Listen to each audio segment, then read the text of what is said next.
जीजा जी रोकी था गाड़ी। जीजा जी गाड़ी रुकता। का बोल का किसे आता रू? ये हमार दोनों हॉर्न दाब दुब करता। ए हॉर्न ते हिजा बा ऊ कैसे दाब दी? का रे ये काम करता रे? हमरो इज्जत डुबैबे का? उ गलती से तनका सानी हाथ चल गइल बा। अच्छा ठीक बा, आओ हेने गाड़ी चलाओ, हम पीछे बैठतानी।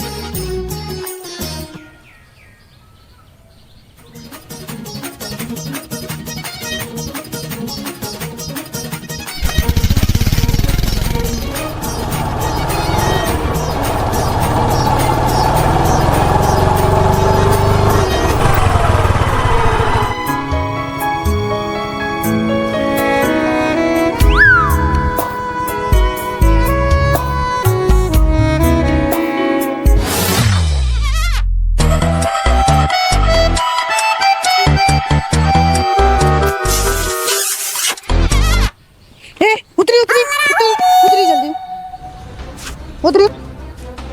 अब का भइल बहिन छिनार? हम बीच में ना बैठे, हम पीछे बैठे, काहे कि तू दोनों छिनार बाड़ा। ए तेरा जहाँ बैठे के मन बा वहीजा बैठ, काहे कि तरबूजा चाकू पर गिरे चाहे चाकू तरबूजा पर गिरे, मजा तो चाकुए के नु आई। चला चला चला चला जल्दी से चला।